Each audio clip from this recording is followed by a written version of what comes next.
This is the Cole Memo. I am your host, Cole Preston. Every episode is released in audio, video, and transcript format. To find the transcript, audio, or video version of any episode, please refer to the description of the episode that you're listening to. Within that description, you can find a link that will take you to our website, which will display the transcript for this episode and the platforms where you can find this episode in audio or video formats. If you're unable to locate the episode description on whichever platform you're listening from, I get it. Every platform's different. Simply note the episode number and visit thecolememo.com. From there, you can find the corresponding episode. Then you'll be able to find the audio, video, or transcript version. You might also find any links that we reference during the episode so that you might be able to do your own research or purchase some tasty products that we're trying today. If you're not listening to this episode of the Cole Memo on Patreon, then you're listening to this episode a little bit later than our patrons. To become a patron, go to thecolememo.com/Patreon. Once again, that's thecolememo.com/Patreon. It's a great way to support our show, but of course, one of the best ways to support our show is absolutely free. Subscribe, follow, share with your friends, all of that good stuff. Your engagement and support is appreciated. Today is November 20th, 2023, and I am joined by Mike, who makes delicious cannabis-infused beverages. I don't want to speak on behalf of you, Mike. I'll go ahead and allow you to introduce yourself to my audience. Mike, go ahead when you're ready. And you're muted, by the way. There you go. Thank you. First off, thank you for having us on the show. Absolutely. Exciting for us. We're the manufacturers of Kind Canico. We do a kind beverage, and our goal is pretty simple. We want to spread it. We think the world needs a little bit more kindness, and we're here to spread it one can at a time right now.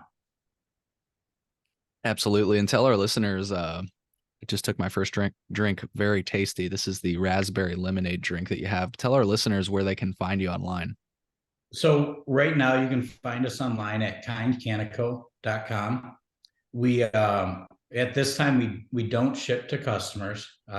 We do have a couple relationships with liquor distributors, and right now you'll see us in about 6 states. Chicagoland's rolling out pretty fast, pretty hard. You'll see us through some of the Armanetti stores. Our store locator is a great way to find a location where you can purchase near you. It'll be getting updated periodically about every month going forward. What's happened this last month is not reflected yet, but will be after the holiday week. We'll be starting to get some depletion lists. And great news we have for everybody is anybody looking to share some kindness with their relatives this Thanksgiving, you can stop by your local Benny's and pick up a can today. So those are in stores at all Benny's locations now. Wow, that's a big one. That's a big one. Isn't Benny's? Is that an Illinois thing, or am I just? It's Illinois. They have one in Northwest Indiana, but it's a Okay. Illinois exclusive chain. Yeah. Gotcha. For some reason, I thought it was bigger than that. Still, that's huge. Benny's is a very well-known chain here in Illinois, and to know that your beverages are stocked there, that's awesome. I've got a Benny's near me. Yeah, most locations they're easy to find. They're right up near the register. There's a white THC display, and you can find all our cans available, singles or 4-packs, depending on the store locations there. Yeah, and break it down for folks that you have a few different product options, and they may have seen me display some of them when I was displaying your website. But can you break that down for folks? I like the different product offerings you have. So right now we offer 3 flavors in 2 strengths. And our 3 flavors, we wanted to have a little fun with it. We have something that's kind of, common, raspberry lemonade, a little bit, that's something for everybody. And then we have 2 very opposite ends of the spectrum with caramel apple and orange dreamsicle. And where those came from was I picked my favorite, snack as a childhood, which was those little push pops you chase down the ice cream man for. And my girlfriend, Michelle, who does all of our design work, runs the facility with me. She loved those caramel apple suckers you get as a kid with the little wrapper on it. And so we both tried to make one flavor that gave us some, for lack of better terms, some kind memories, something to reflect on while we were relaxing. We thought it'd be a fun way to introduce ourselves to market. Before the end of January, you'll see 2 new flavors from us available in both strengths, 10 and 25 milligrams. And that's going to be cherry limeade and our margarita flavor, which are, if you ask me, I'd say 2 of our best flavors we've put out so far. We worked with some top food scientists on those now that we have, some of the opportunities have come and the world's being more accepting to this. It's opened the doors to a lot of experts being willing to work with us going forward. So we did the 2 strengths, and I have the 10 milligrams here. So we did the 10 milligram in a standard can, and our 25 is in a taller, sleek can. We'll continue that as we release different strengths.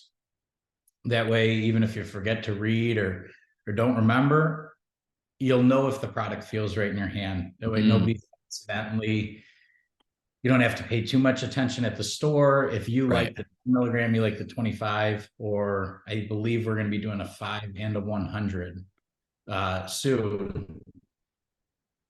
You're going to know something's up when you grab a 16-ounce can versus a 12-ounce can. You're going to think to pay, or I hope pay attention. Our goal is for everybody to feel well with this, not have some repeats of some of the experiences people have had with traditional edibles.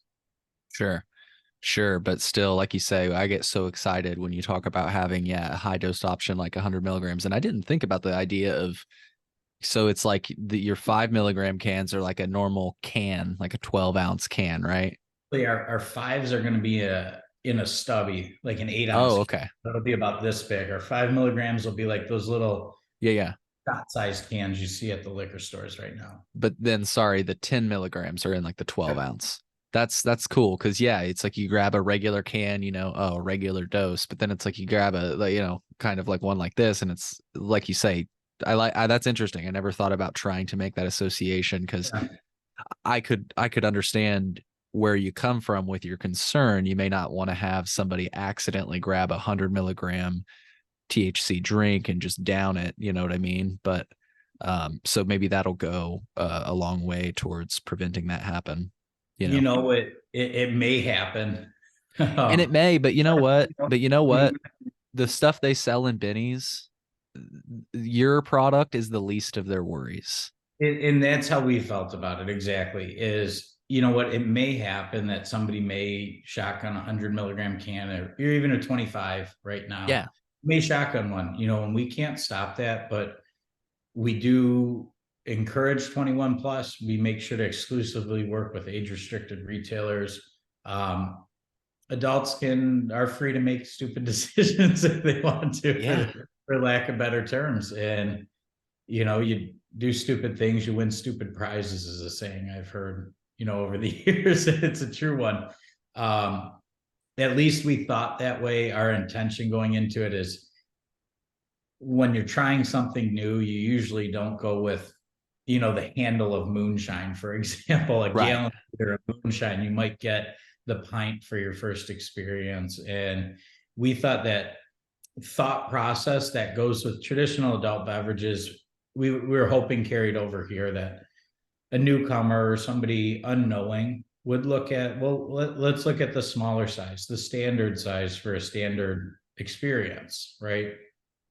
Just like you were saying, we did a standard THC dose in a standard beverage size. Yeah. And then everything else is what deviates from that, either smaller or larger as we go into the future. Yeah, that's super cool. And if you could guess, I'm not aware of, I know a few, and we've had them on the show, companies that are selling drinks in Illinois, but why do you think the field is so sparse right now? It's a great question. I think some of it plays into what we experience going forward with it. We tried to, this time last year, we were trying to work with co-packers, mobile canning facilities. We were trying to see what our options were for test runs, and they weren't really there. They would say we could do a CBD product, we could do that. Oh, THC, they didn't want to hear about the laws. It was just a blanket statement of, no, we can't work with you. And that was the end of the conversation. And I spent really about 2 years trying to get this product made with local breweries and whatnot. And the uncertainty around it all prevented it. And about a year ago, we took a leap and went and bought a canning machine and learned how to can. We spent 3 or 4 months with pallets of cans figuring it out. We worked with a FDA co-packer to make sure our water sanitation, our operating procedures, our cleanliness, our preservatives, all of that was dialed in. But the actual canning experience, we just took a leap, bought a canning machine, and went for it. And it was definitely not without its trials and tribulations, I'll say that.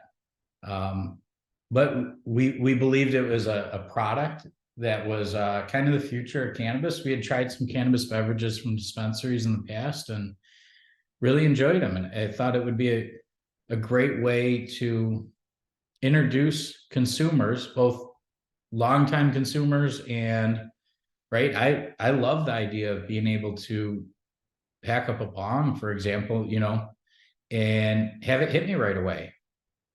But I like the aspects of what edibles give me, and I felt the can was kind of a happy medium between those two. And it's also a great way to introduce the newcomers and Right. putting cannabis in a form that people are used to consuming. They're used to unwinding. And we just gave them a way to unwind with kind at the end of the day. Wake up with no hangover, no calories. A lot of things about our product, actually, for that matter, everything in our product, we had the thought of how can we be kind to the consumer. Yeah. I like the fact, I don't know, maybe other people feel differently, but I like that there's no carbonation. So we did that. A lot of people would call me kind of a health nut or health freak with some of my diet choices. I'll just be honest. That could be for another day. But carbonation is not great for your digestion. And I think there's enough seltzer products on the market, even now with the sparse market of cannabis beverages that's new. I have yet to see anybody else that does anything besides a seltzer. And we just thought we'd try something different. Yeah.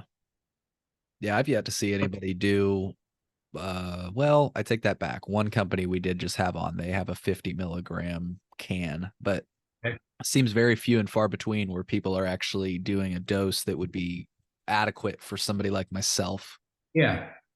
you know? And I'm in the same boat. I'm drinking a 10 right now. I usually have a 25, one or two before bed. Yeah. Around this time when I'm calling it a day, I'm an early riser. Around this time making dinner, I usually crack open a can. And what I love about them is I can just sip them throughout the evening and I melt away, have a great night's sleep, and I'm ready to go at 4:35 in the morning every day to get the warehouse up and running and get back to canning. It's with somebody like me who has a lot of problems sleeping, sometimes smoking doesn't always cut it. It's I love cannabis, but there's definitely something to be said over edibles versus smoking it Oh for yeah, dude. comes I'm a to huge fan of wellness edibles. properties and everything. Yeah. Well, besides, yeah, wellness properties, that's a given. I will also say, well, let's just dwell on that for a moment. I don't mean to breeze Yeah. past it.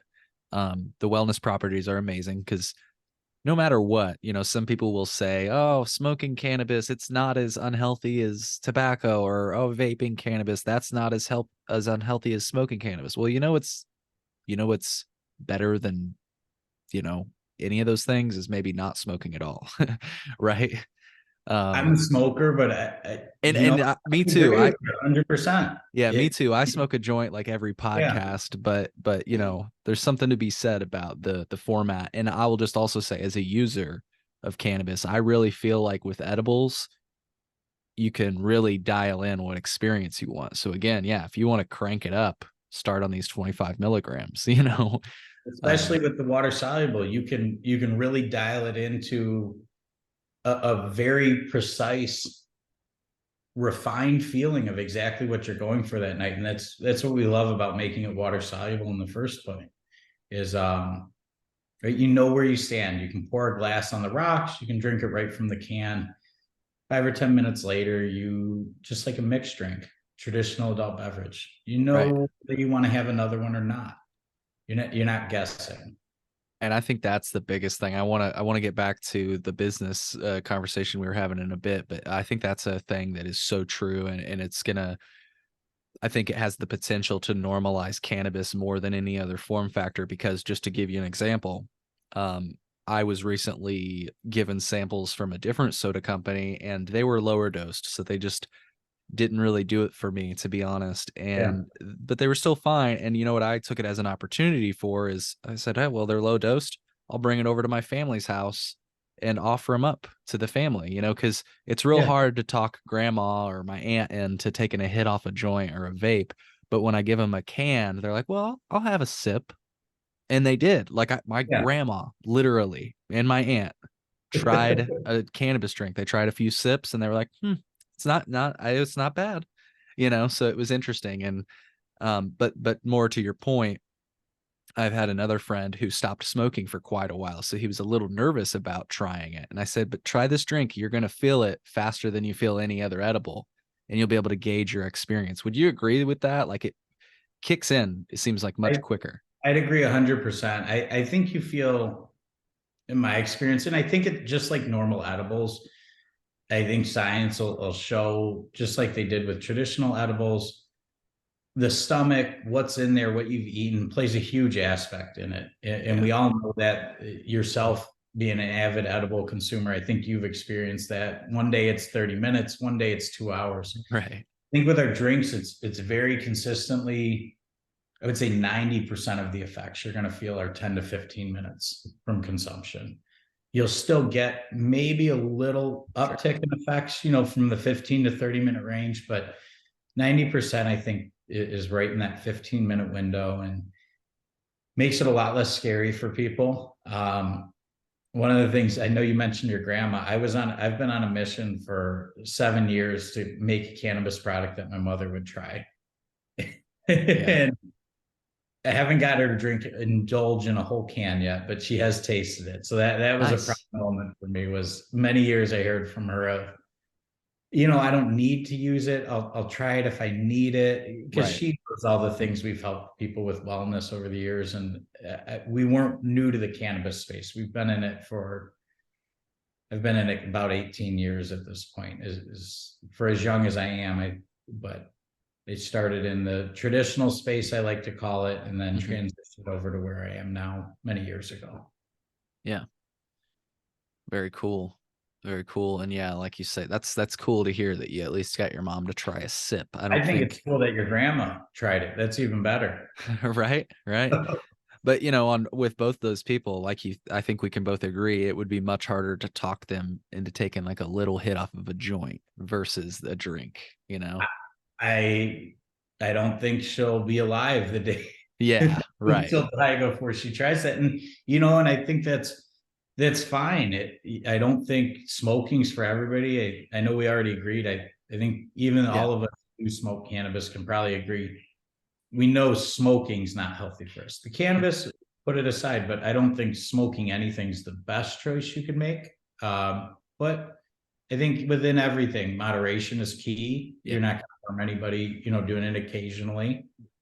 And I like the idea that we found a way, the laws permitted us to do so. We found a way, found some distribution partners to open up for those that may be curious, give them a great way to try it their first time. Yeah, and that's what I wanted to get back to. That's a perfect transition. The law, like you said, allows you to do this. I've been looking at other cannabis operators in the space, and I read a really interesting perspective. They said, I just talked to a bank that will take deposits from and provide funding for farm bill authorized businesses, including those that sell, THCA hemp or, THC Yep. products. They Hemp say, derived. yeah, hemp derived products. Thank you. Between that, the Farm Bill extension, and state prohibitions on hemp being decimated in court, the hemp space is almost irresistible. I think the Hemp Act of 2018 was a beautiful thing for everybody involved in the cannabis space, and even those who maybe don't know it'll benefit them one day down the road. My favorite part about it is that it made everything from the hemp plant, which is everything in cannabis, for lack of better terms, on however you want to refer to it. Cannabis is cannabis. And it made everything not a controlled substance. And I think that was a massive step forward for everybody in the industry and all those people that may have never consumed, but one day may greatly benefit from it. I think it's pushed the industry forward in so many ways. And what I love about it is they've recognized it's much harder to go backwards. Prohibition didn't work. And I think that's one thing everybody can agree on. I'm excited to see the future. We're actively working with some people. I won't bring it up publicly now, but we are actively working with a handful of groups and hoping to see some of the steps we took voluntarily come into regulation. I think regulation would be a great thing for the hemp space, but copycatting the way cannabis, I'll call Illinois out here. I don't think Illinois has made the best cannabis policies, for example. And I see you nodding. I don't think I'm a stranger in saying that. Half the people that wrote it admit they didn't write the best policies.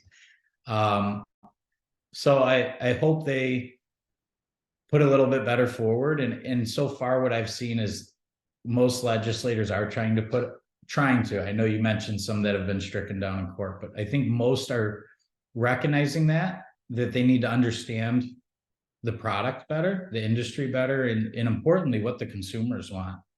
To write better legislation that's actually enforceable. And I think that's a key part with some of the states that have done things like Minnesota is a great example. I talked about this with some individuals regulating potency of products on a serving and package size, but it differs on the type of edibles.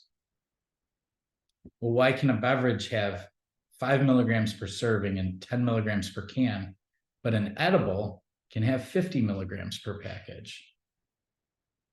Well, what if we sell syrup packets as additives for our beverages? Now we can still sell 60 milligrams. I think the goal from legislators is they want to eliminate some of the loopholes they created, but I think some of the loopholes just truly allowed cannabis through the hemp industry to start becoming what we all knew it always could be. Those of us that have been involved with it, either as a consumer or in the business side for many years, we've started to see the beginning stages of what cannabis truly can become in the future. And I think the hemp law has been an awesome entryway for that. But some things are needed. I think like age restricted sales. I think product testing is important. Accurate labeling, truth in dosing. I think there's a lot of things that frankly every other industry has that the hemp industry could benefit from. It would give all of us with retailers, merchants, a lot more comfortability moving forward when they could see that it was crystal clear. Yeah. And I hosted a panel with, people that are in the hemp space, in the cannabis space, and there are actually a few people that were in both. They had a license in the Illinois cannabis market, but also were practicing in hemp. They were a really cool perspective to hear from. We're actually one of those. Oh, really? I have two social equity justice licenses here in Illinois. I have a transportation license and an infusion license. And we're coming on as partners for a cultivation license for the craft grow side.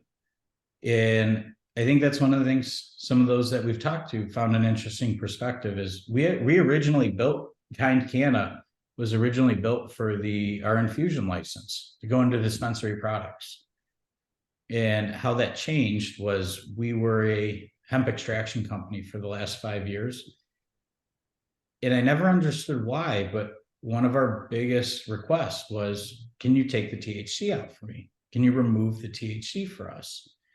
And nature has a great way of putting things together, I believe, that work. And I think a great example of that is you can look at a full spectrum hemp extract. People that use it report awesome reviews. People that use CBD isolate usually say, yeah, it's a gimmick. Right. And I don't blame them. I agree with it. So we had started down that route and we saw this opportunity not just for a quick buck, but we saw this as a way to potentially advance the industry forward. And so we've put off using our recreational cannabis licenses here in Illinois short term. We do plan to bring them into operations before the end of next year, and to temporarily work on what we saw as such a synergetic industry, the adult beverage world. Give them a kinder way to indulge at the end of the day, unwind, and do it with a product that you don't wake up with a hangover. You're not consuming 1,000 extra junk calories per night, and doesn't have it as nasty of long-term consequences for just trying to get the peace of mind or relax from your day. We all need it sometimes, and I think there's nothing wrong with that. It's just we thought that the world gave us a better way to do that, and we wanted to share that with people now. Yeah. And I feel like that's the consistent story with people getting in the hemp game, especially in Illinois. Recently, a government official was asked, actually at that panel that I told you about, Mhm. with Senate Majority Leader Lightford, I believe.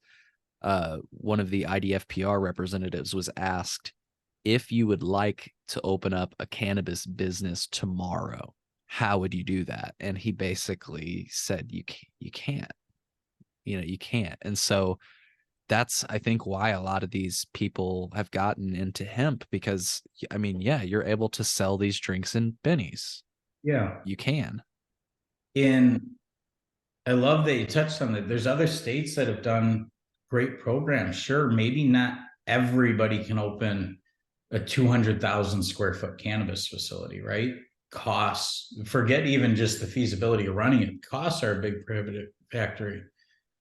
But some of the states that did an awesome job, California in its early days with the caregiver program, Michigan, Colorado, it's really given a lot of these legacy families that made cannabis what it is today, gave it some of the awesome wellness properties that we all know of, are familiar with.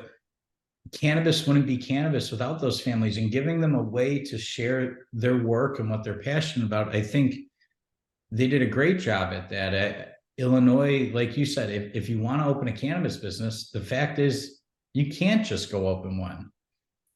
And I don't think that can be said for many businesses in this country. We're a country of freedom, and just about any other industry in this entire nation, sure, maybe money is prohibitive, Right. but you get the money, you can open just about any other business. Most other businesses that I would say are related to this, um, even cannabis in those other states, the money is not the prohibiting factor. You can open as a caregiver for very little resources for what people have in their savings, and you can get your start in the industry that way. But Illinois is one that unfortunately, I think ultimately for the consumers and the patients, Yeah.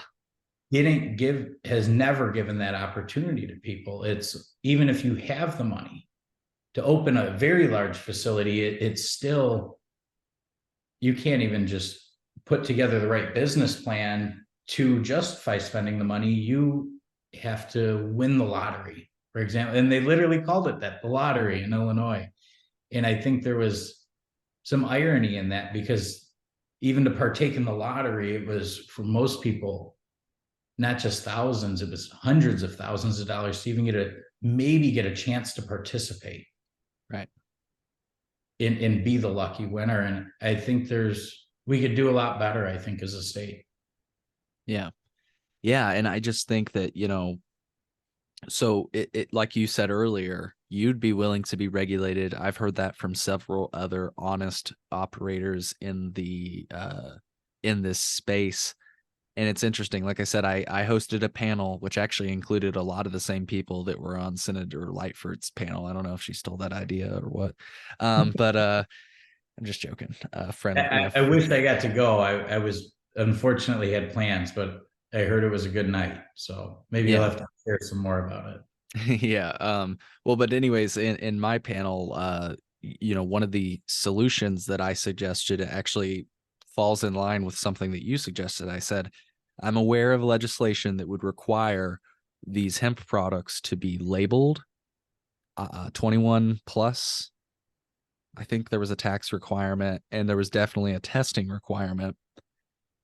And I said, so they're because they were saying, the cannabis operators were saying that it's unfair that people like you, Mike, were able to just open up a company and you don't have to comply with all of these testing regulations, which I disagree with, but I'm going to just put that to the side for a minute.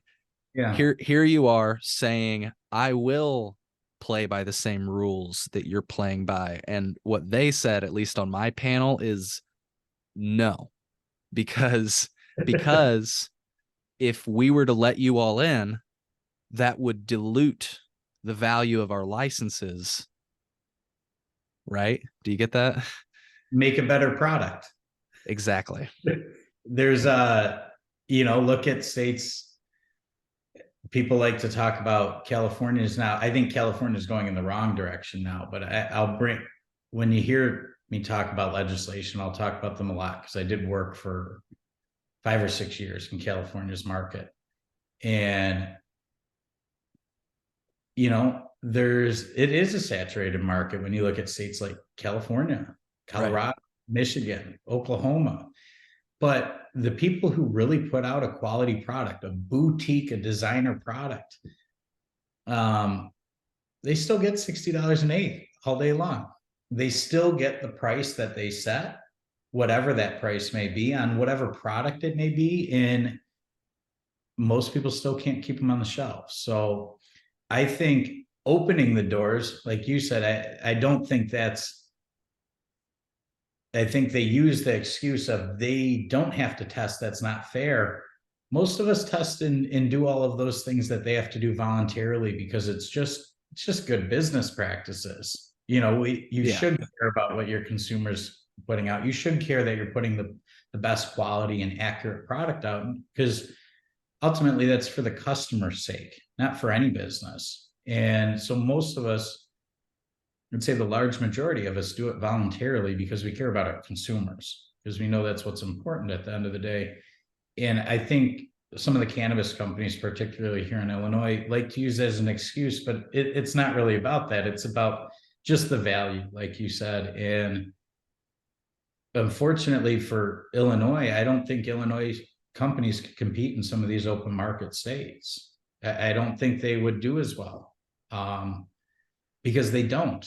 They only operate in restrictive states. They don't operate in free market states. And I just think it's what other business? There's not many businesses you could say that's true, that having more players would dilute the value.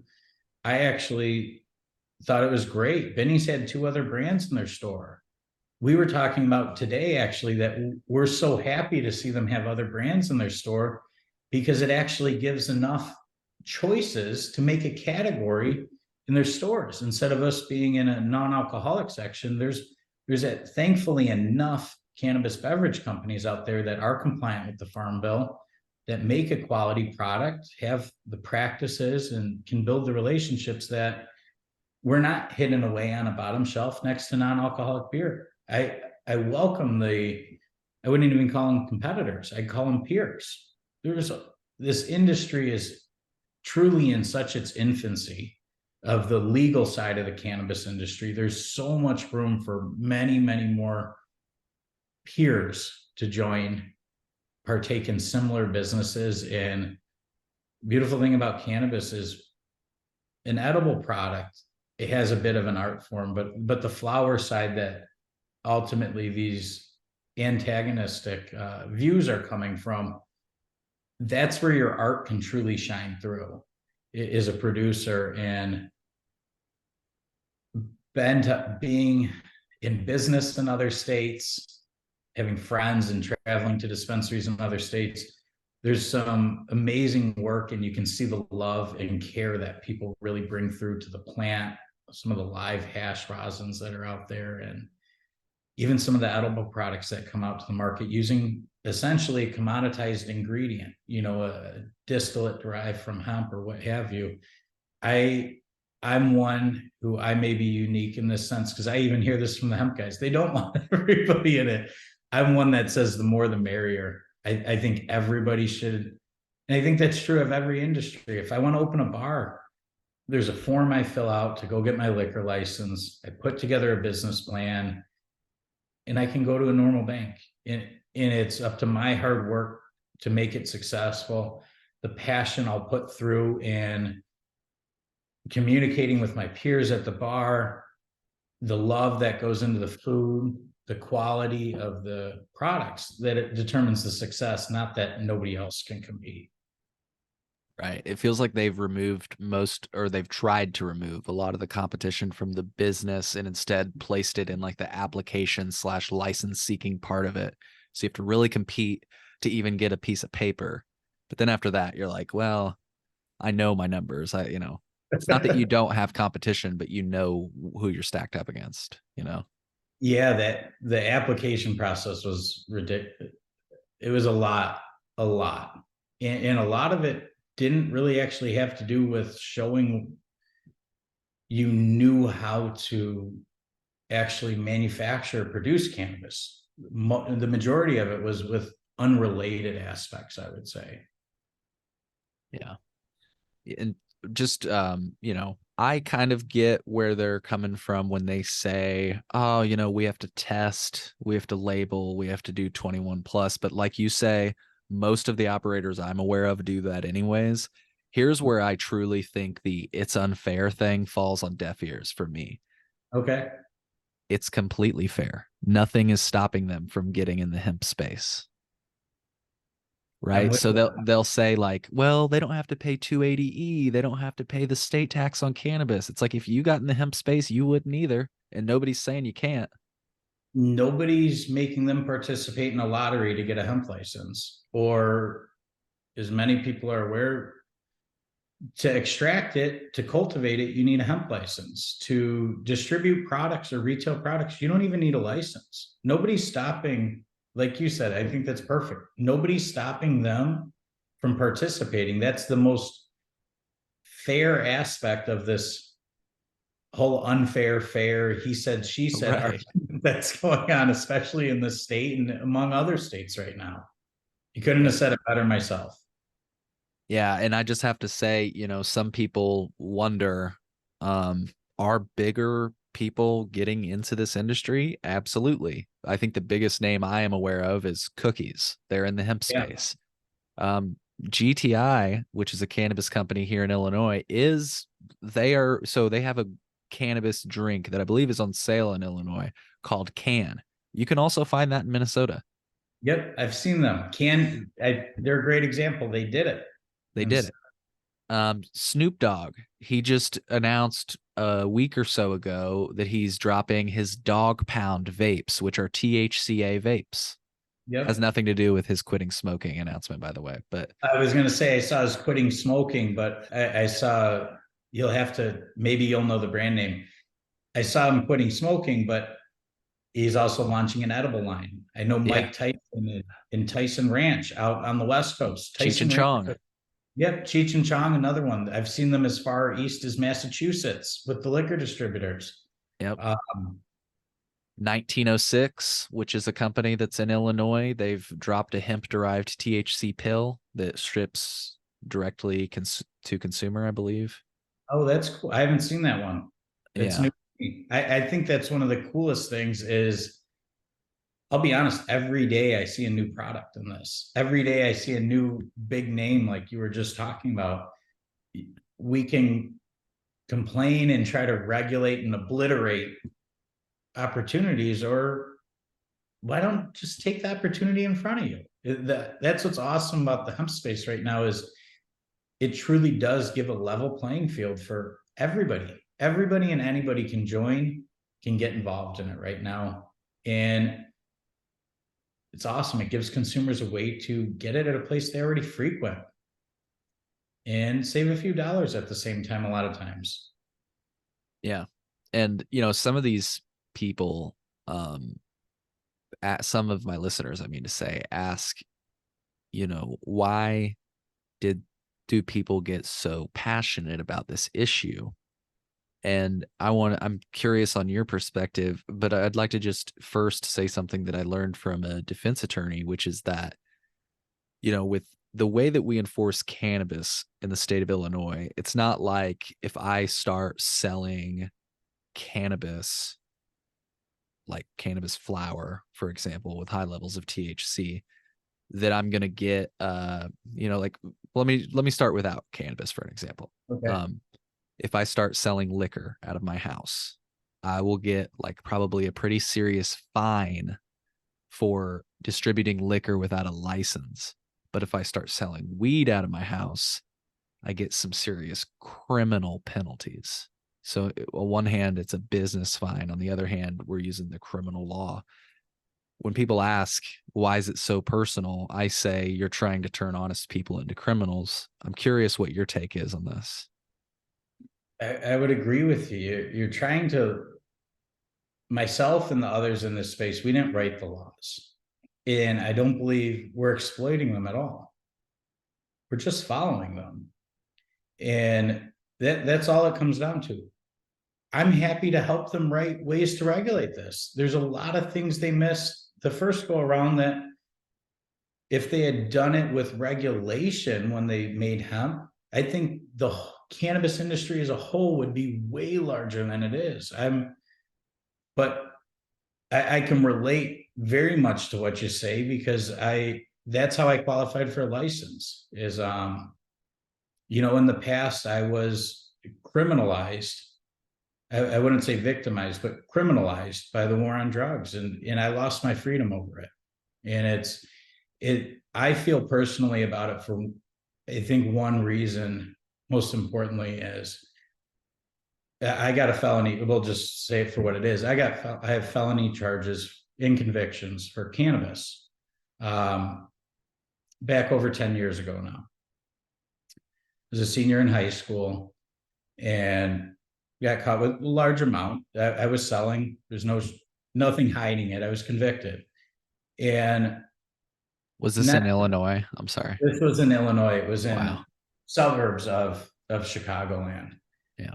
And it wasn't just like you said, a fine because I was making money and not being taxed or whatever, like liquor, the liquor example you gave. It was a lot more serious than that. And I was sentenced to 3 years in Illinois prison. But you know what makes it most personal for me is I did my time. I learned my lesson. I followed all of the rules. I didn't violate parole. I got a job. I actually worked in pharmaceutical industry while I was on parole. And that was a good story for another. They didn't believe I was being truthful. But still to this day, I now have a cannabis license here in Illinois, the same state that determined I would be a felon. And the worst part about it, I think, for the people that were a victim of the war on drugs, is they always brag about it. We expunged records. Look at how many people we cleared. Well, you only pardon the people that maybe smoked a joint once. It didn't impact them. But the people who actually were impacted were a felony amount in Illinois was 28 grams. Plenty of people can buy that just to consume it, even for medical reasons back in the day. But that felony, even after you do your punishment, serve your time, that still impacts you in many ways throughout your life, for the rest of your life. And the war on drugs became a lifelong punishment for many. And I think that's why I can say that's why myself, I feel so passionate about it is I have a lifetime black eye, for lack of better terms, with the state, with insurance, with driving, everything across the board that's regulated. And it's not just as simple as, oh, well, you can do it now. I can, but that doesn't fix some of the penalties that are still prevalent as a result of, what the state and what the governments did to people, that now they say, oh, just give us a little cut. We'll forget about that. Right. Right. Well, and one of the things that I think is interesting, I'm just stepping over here to turn my heat No off. problem. One of the things that I think is interesting, and I'll bring up something that an attorney wrote, that law that you were charged with was likely the 1978 Cannabis Control Act, and it is still largely in effect to this day.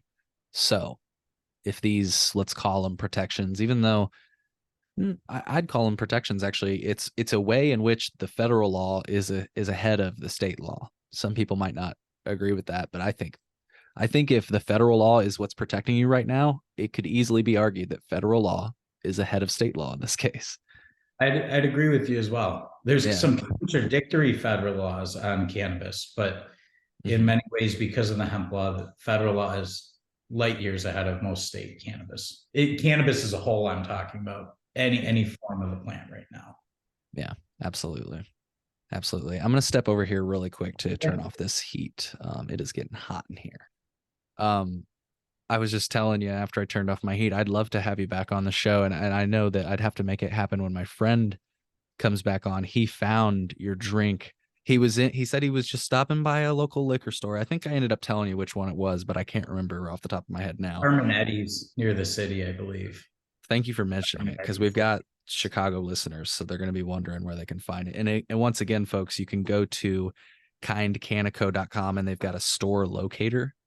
So, find your local store and get some drinks. But anyways, he said he was just thinking while he was there, I should really tell them that they can do this. There's no reason they can't. And he said he literally turned around and saw your drink. It's as if the stars aligned. So, It sounds like it. And it's still a hurdle we're getting over today, even with their distributors and suppliers, is that, especially here and in other states, oh, cannabis can only be sold in dispensaries. And I think we've gone away from it and back towards it. And that's one thing I haven't mentioned is the cannabis laws are so odd. And yeah, if you look at cannabis, like the government likes to refer to marijuana, mhm. the recreational cannabis markets, and hemp, you're talking about two of the same products and regulating them in totally different ways. And an analogy I always give to people is like, do we regulate red wine and white wine differently? That's a We good point. don't. Yeah. We Right. don't regulate people by color either. We Right. don't regulate cherry tomatoes and sweet tomatoes differently on an agricultural level. They're both agricultural crops, simple as that. Tobacco, whether it's going into cigarettes or cigars, it's regulated consistently across the board. And cannabis and hemp are somehow, some way, we split the same product into two different categories and I think that's what's resulted in such odd, restrictive in some senses, and truly what America's about, freedom in other senses with the Hemp Act. Yeah. And we get such a two polar opposite ends of the spectrum because of it. Absolutely. Yeah. If I could, the way I like to explain what you just laid out is, you've got the scientific term, right? Cannabis. And just to take us back, folks, to biology, binomial nomenclature, you would have like cannabis sativa or Homo sapien, or in the case of a tiger, Panthera tigris, right? So that's the scientific term. That's science. But then you have this thing called law over here. And we've defined what is marijuana and what is hemp, right? And like you said, that is the legal definition. Some people are like, don't use the word marijuana. And I agree. Typically, I use the word cannabis because that is the scientific term for the plant. But the legal term for the plant that has more than 0.3% Delta 9 THC is marijuana. And the legal term for the plant that has less than 0.3% Delta 9 THC is hemp. And for folks that just it doesn't still make sense, I love this graphic from Box Brown, who's been on our show in the past. He's got this comic called Legalization Nation. It's a perfect thing that kind of sums it up, I feel, visually. You've got a gummy here, and most of it is the CBD, gelatin, sugar, and cornstarch, but the 0.3% here is the THC, and that is completely legal. That's actually a great visual representation right there, in my opinion. And just to talk about your drinks for a second, because you were telling me, I think it was you, maybe it was somebody else actually on my show. It's interesting that the well, this doesn't really say it in this comic, but I believe that the law actually says 0.3% THC by dry weight. So I've heard that with drinks, since it's a wet, I mean, it's a drink, the way you guys like, or at least I've heard of other companies, the way that they will try to make sure they comply with this is they make it so that you can like boil the drink down and it'll still be 0.3 or something, or what? That would be true for our drinks. I know I saw some of the guys that like first came to market with some of the smoke shops last year around this time. Mm-hmm. And most of them have kind of phased themselves out. So I won't name names, Sure. but they were just calling it since it, and I've heard different opinions. I've even heard this from testing labs, accredited testing labs. If you make the THC water soluble and put it in the drink, well, it's with the water. You can't separate it. But I I haven't tested it. I think you're right. If you boiled it down, it would be separated. And that's one of the reasons we make our drinks very sweet, is it gave us the flexibility to go into higher doses in the future with some of the same flavors.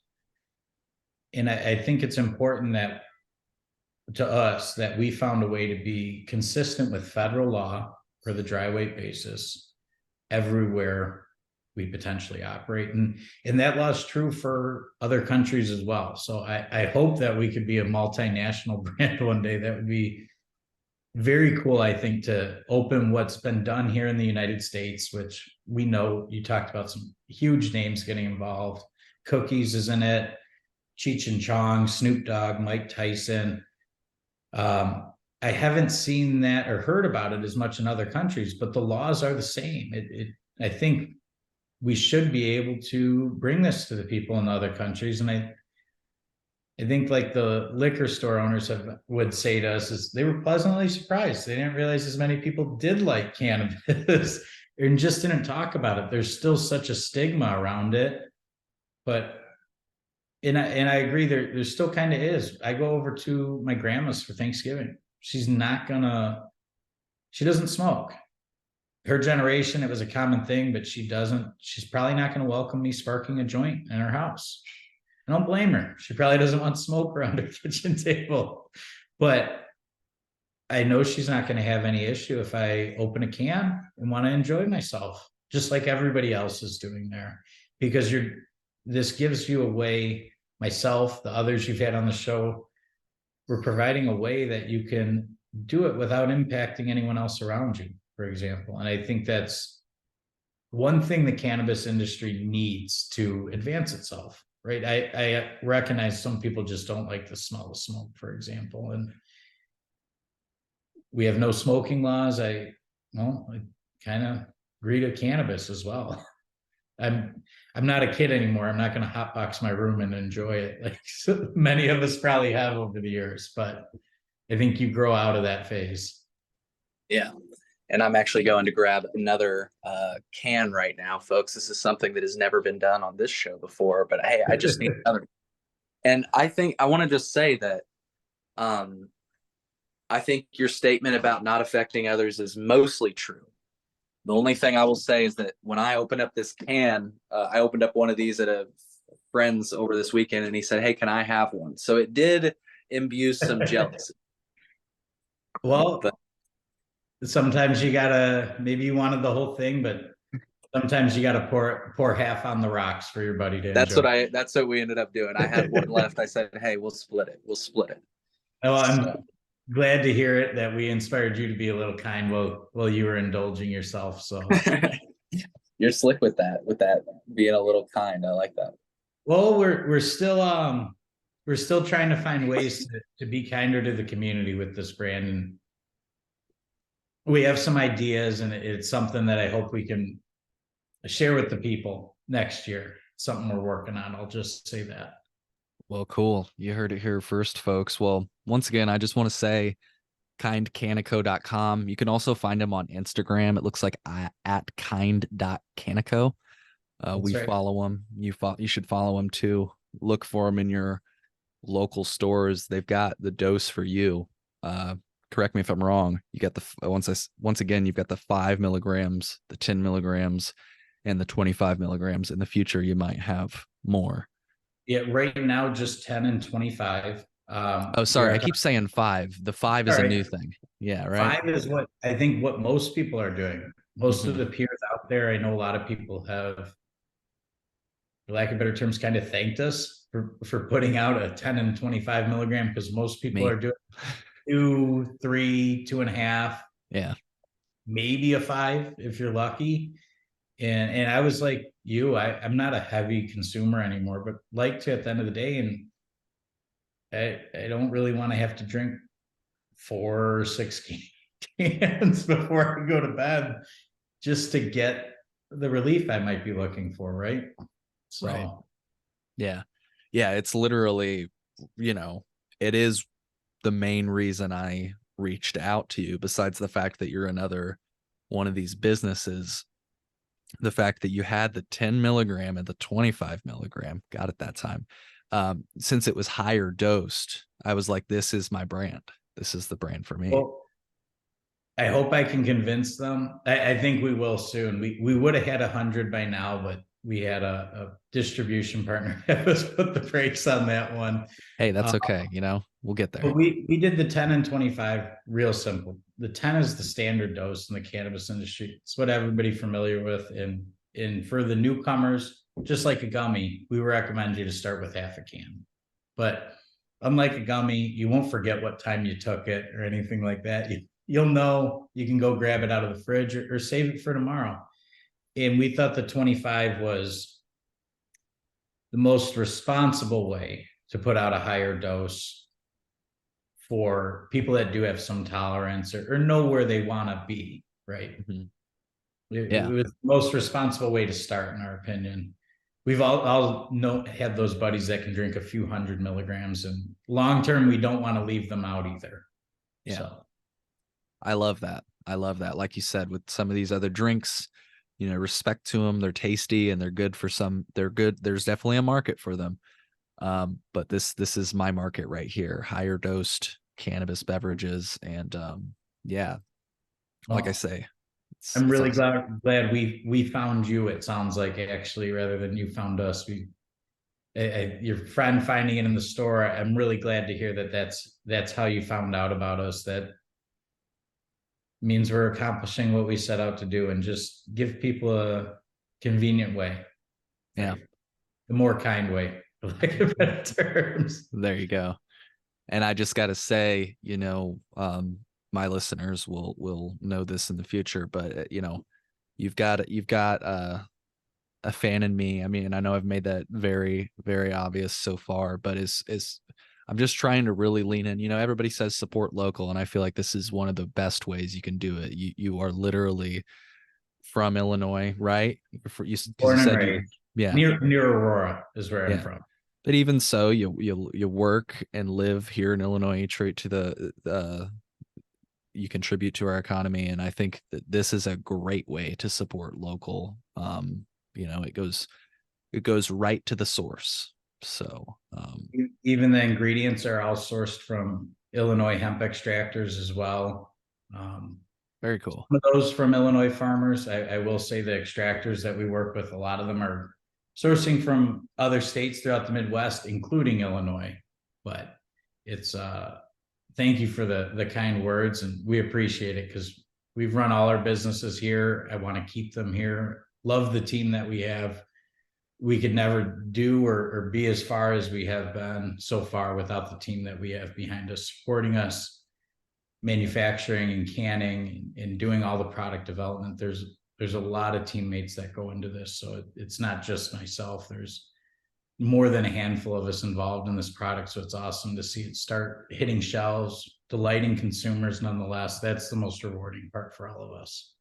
Yeah, and I just got to say that as kind of a last thought on this whole thing, in a weird way, I'd like to thank you and others that have taken the lead, because I'm a consumer, I'm a fan of these products, but that's obviously not a very powerful argument for some people. And I just feel like when you're talking about taking away somebody's livelihood, which is exactly what some of these people are proposing, Mm-hmm. it's such a powerful argument. I mean, you've started a freaking company, you and all these other people, and So I just want to thank you for putting yourself out there and doing what you're doing, because there's no reason you can't. It's all clearly part of federal law, and it's very interesting to hear some of these attitudes. Oh, it's unfair, oh, this or that. And it's like, but you can get in it too. Like, that's what's so great about this. Like, I could start a Cole Memo soda We company can start today. tomorrow.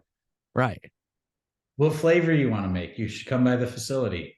Yeah, let's make a Cole Memo, like a strawberry, some sort of strawberry drink, That'll Maybe a be strawberry margarita.